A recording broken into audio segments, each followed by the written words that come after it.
سوال کیا گیا ہے کہ ہم باہر کے ممالک میں گاڑی یا موبائل لیں، مثال کے طور پر وہ $1000 کا ہے تو اس کو ہر مہینے اس طرح تقسیم کر دیتے ہیں کہ ہر مہینے $100 دینا ہوگا، 10 مہینوں میں $1000۔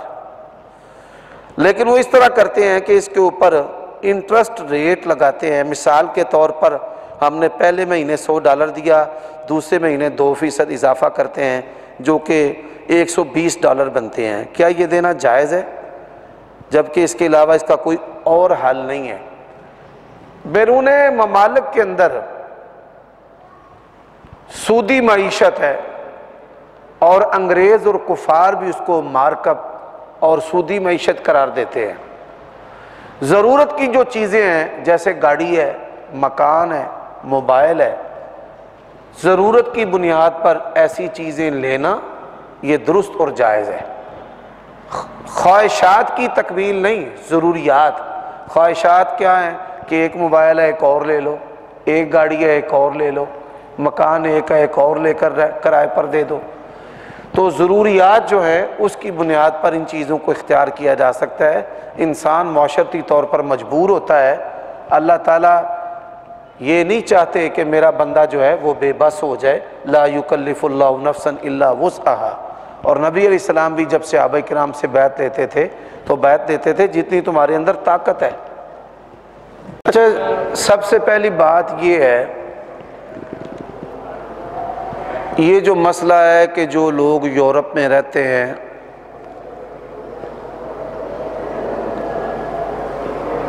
مسائل کے کچھ درجات ہیں۔ ایک بندہ ایک عالم اور مفتی ہے جو مملکت سعودیہ کے اندر رہتا ہے جہاں پر سرکاری سرپرستی بھی علماء کو حاصل ہے اور توحید پر آزادی کے ساتھ عمل اور اس کا فہم اور اس کا پرچار، یہ ماحول بھی ان کو حاصل ہے۔ اب کچھ علماء ہیں جو انڈیا پاکستان کے مخلوط ماحول کے اندر رہتے ہیں کہ جہاں اگر ہم اس نہج اور طرز پر عمل کریں تو ہمارے لیے معاشرتی مشکلات اور دشواریاں اس طرح کی پیدا ہوں گی کہ قتل و غارت شروع ہو جائے گی جس کو حکمران بھی پھر روک نہیں سکتے۔ اسی طرح کچھ لوگ ہیں یہاں تو مسلمانوں کا مسلمانوں کے ساتھ آپس میں مقابلہ ہے نا، اہل بدعت کا اور اہل سنہ کا، اہل سنہ کا اور اہل تشیع کا۔ تو کافروں کے ملکوں میں یہ مسئلہ کی تقسیم جو ہے بہت معمولی ہو جاتی ہے، وہاں پر کافروں کا اور مسلمانوں کا مقابلہ ہے۔ بات سمجھ آ رہی ہے آپ کو؟ تو علماء کے 2 گروہ ہیں۔ ایک علماء کا طبقہ وہ ہے کہ جو مخلوط معاشرے میں رہتے ہوئے حالات کو اپنی آنکھوں سے دیکھتے، کانوں سے سنتے اور حالات کا شکار ہو کر فتویٰ دیتے ہیں۔ اور ایک علماء ہیں کہ جنہوں نے نہ اپنی آنکھوں سے کبھی ایسے حالات کو دیکھا، نہ کانوں سے سنا، نہ وہ اس کا شکار ہوئے اور وہ فتویٰ دیتے ہیں۔ ایک تو ہمیشہ یہ بات ملحوظ خاطر رکھیں کہ آپ جس ماحول میں رہتے ہیں اس ماحول کے جو علماء اور مفتی ہیں ان سے اسلام کی رہنمائی لیں۔ پہلا تو یہ فرق ہمیشہ ذہن میں رکھیں۔ میں اس کی مثال مسئلہ تکفیر کہ جو سعودی علماء کے فتوے پڑھتے ہیں نا وہ یہاں پر ناحق تکفیر کرتے ہیں مسلمانوں کی، اور پھر جو لوگ یہاں پر شیخ عبدالسلام بھٹوی، شیخ عبدالمنان نور پوری اور ان علماء کے فتوے پڑھتے ہیں وہ تکفیر میں محتاط ہو جاتے ہیں۔ بالکل اسی طرح کافروں کے ملکوں میں جو لوگ رہتے ہیں نا، پہلے آپ یہ جو بینکنگ کا نظام ہے یا فنانس سسٹم ہے نا، پہلے آپ اس کو سمجھیں۔ آپ اس معاشرے میں رہتے ہوئے جتنی کرنسی کمائیں گے کمانے میں بھی اور جتنی وہاں پر خرچ کریں گے، دونوں صورتوں میں وہاں کی گورنمنٹ کو سپورٹ کرتے ہیں۔ کیونکہ جو چیزیں آپ کما رہے ہوتے ہیں اس پر بھی ان کو ٹیکس جا رہا ہوتا ہے، اور جو چیزیں آپ خرچ کرتے ہیں ان پر بھی ان کو ٹیکس جا رہا ہوتا ہے۔ میں عرض کرن لگا نا تانوں، پہلا تسی اس گل نوں سمجھو کہ جڑے لوگ کافراں دے ملکاں دے وچ رہ کے یورو، پاؤنڈ، ڈالر کماندے نے، کمائی کرن دے اتے بھی سود تو چھڈ کے کفریہ نظام نو سپورٹ کردے نے۔ انہاں دا نظام کی ہے؟ منڈا منڈے نال سیکس کرے، کڑی کڑی نال سیکس کرے، محمد صلی اللہ علیہ وسلم دے بارے انہوں گلاں کرن دی اجازت حاصل ہے۔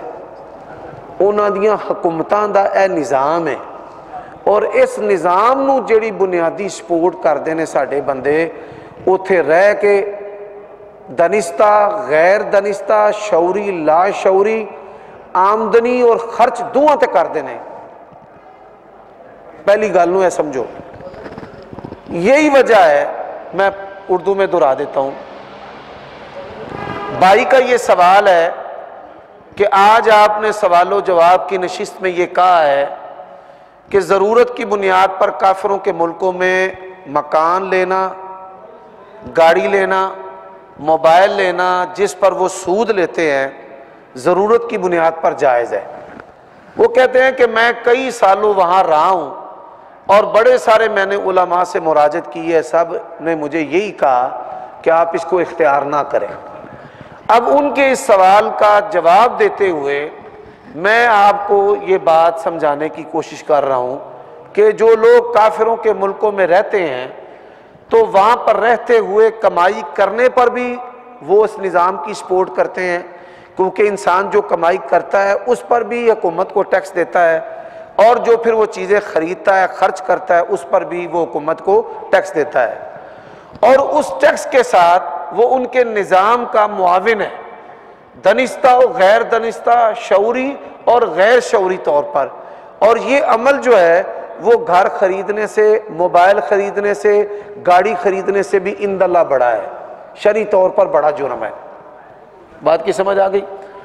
اب آپ دیکھیں کہ کافروں کے ملکوں میں رہتے ہوئے مسلمان پڑھنے کے لیے بھی جاتے ہیں، مسلمان تجارت کے لیے بھی جاتے ہیں، مسلمان اپنی ضروریات کو بھی پورا کرنے کے لیے جاتے ہیں۔ کہ ایک بندہ ہے وہ کہتا ہے کہ پاکستان میں رہتے ہوئے میں اپنی بہنوں کی اچھی شادی نہیں کر سکتا، مکان نہیں بنا سکتا، والدین کی خواہشات کو پورا نہیں کر سکتا، تو میں وہاں پر کاروبار کر لیتا ہوں۔ وہ کاروبار کے لیے، ملازمت کے لیے جاتے ہیں، اور حلال کاروبار کے لیے جانا، ملازمت کے لیے جانا، یہ شرعاً جائز اور درست ہے، اس پر پہلے نشست میں بات ہو چکی ہے۔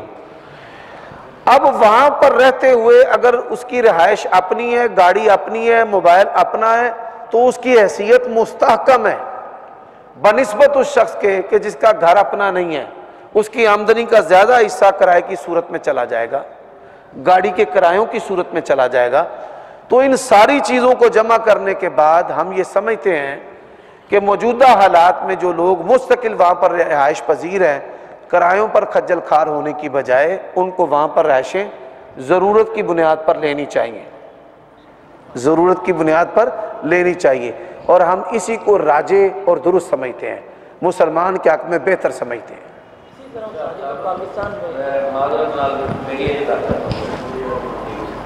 جی یہ جواب کئی باری میں دیتا ہے، اگر تھوڑے علم چ پہلا نہیں تو اج سن لو۔ میں یہی عرض کر رہا ہوں کہ ہم اس سوال کا جواب پہلے کئی دفعہ دے چکے ہیں۔ لوگ یہ سوال کرتے ہیں، میں اس بات کو اور کھول دیتا ہوں کہ جو لوگ اس بات کو نہیں جانتے اور سمجھتے وہ اس بات کو اچھے طریقے سے سمجھ لیں۔ پاکستان کا جو بینکاری نظام ہے، اسٹیٹ بینک کا، صرف پاکستان ہی نہیں، سعودیہ کا، کویت کا، متحدہ امارات کا، مسلمان ملکوں کے جو بینک ہیں وہ سب ورلڈ بینک کے زیر اثر ہیں، اور یہ سب بینکاری جو نظام ہیں یہ کافروں کے بینکوں کے نظام کی طرح ہیں جو سود پر چلتے ہیں۔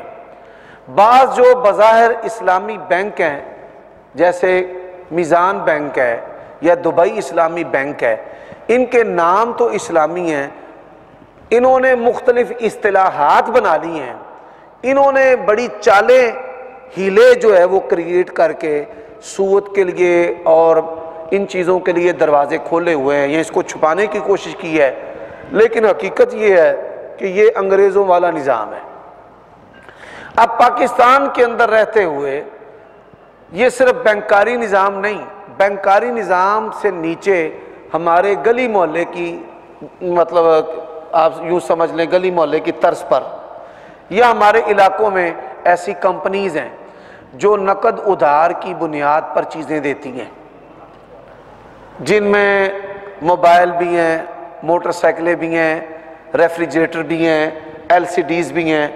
یہ کئی دفعہ اس سے پہلے بھی سوال ہو چکا ہے، تو یہ بات یاد رکھیں۔ ایک ہے اضطرار، مجبوری کی بنیاد پر اگر کوئی شخص اس نظام کا حصہ بنتا ہے تو علماء نے اس کو جواز کا فتویٰ دیا ہے، اور میں بھی اس کے جواز کا قائل ہوں، مجبوری کی بنیاد پر۔ وہ مجبوری پاکستان میں ہو، وہ مجبوری برطانیہ میں ہو، امریکہ میں ہو، سعودیہ میں ہو۔ یہ کئی دفعہ اس سے پہلے بات ہو چکی ہے، میں اس کی مثال بھی دیتا ہوں۔ دو بھائی ادھر جمعہ پڑھتے ہیں، دو بھائی اب بھی پڑھتے ہیں۔ ایک بھائی جو ہے اس کی موٹر سائیکل چوری ہو گئی، دوسرے بھائی کے پاس 2 موٹر سائیکل ہیں۔ کتنے موٹر سائیکل ہیں؟ 2۔ وہ 1 مہینہ تک فارغ رہا، پھر دوسرا مہینہ بھی فارغ رہا، پھر تیسرا مہینہ اس نے لوگوں سے مانگ کر گھر کی ضرورتیں پورا کرنا شروع کر دی۔ آپ کو پتہ ہے کہ جب ایسے حالات پیدا ہوں تو ہمارے معاشرے میں رواج ہے کہ ایک دفعہ دے کر پھر کبھی نہ دینے کا بندہ اظہار کر دیتا ہے، جو بڑا بھی سخی ہو۔ تو اس نے کیا کیا، قسطوں پر موٹر سائیکل خرید لیا، پھیری وہ کرتا ہے تو قسطوں پر موٹر سائیکل خریدا، خریدنے کے بعد اس نے روزی روٹی اپنی کمانی شروع کر دی۔ اب دوسرا جو بھائی ہے وہ مجھے شکایت کرنے لگا، جی دیکھو جمعہ آپ کے پیچھے پڑتا ہے، آپ کے بڑا قریب بیٹھتا ہے، تو اس نے قسطوں پر موٹر سائیکل لے لی ہے۔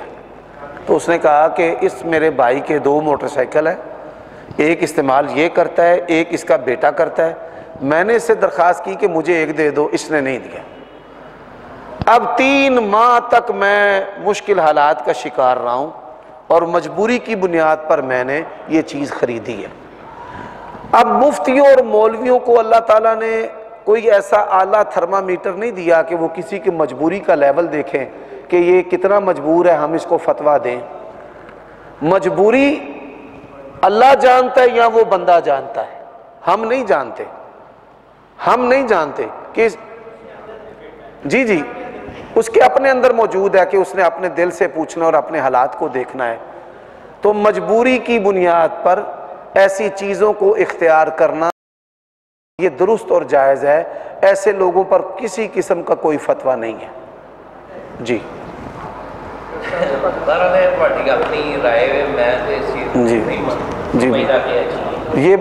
یہ آپ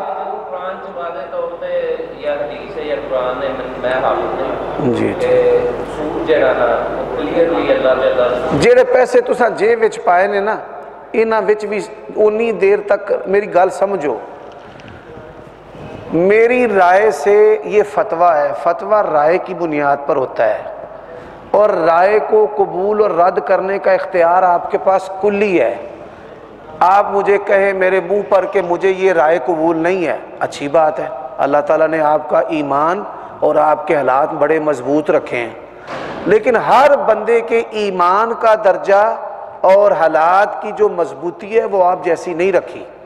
اور یہ بات یاد رکھیں،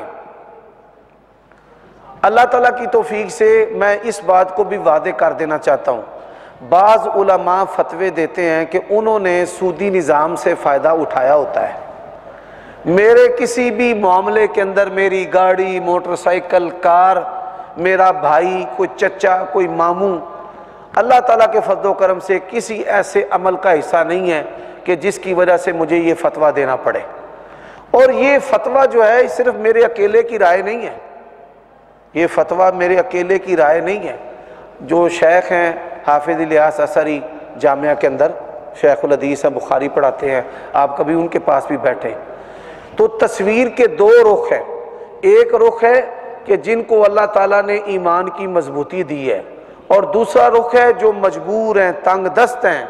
فرمایا کہ سور کھا لے غیر باغ ولا عاد، اس میں لوٹنے والا نہ ہو، سرکشی کرنے والا نہ ہو. یعنی ایسے حالات بھی پیدا ہو جاتے ہیں کہ انسان سور کھانے پر بھی مجبور ہو جاتا ہے. تو میرے فتوے سے آپ 100% اختلاف رائے کر سکتے ہیں. جی.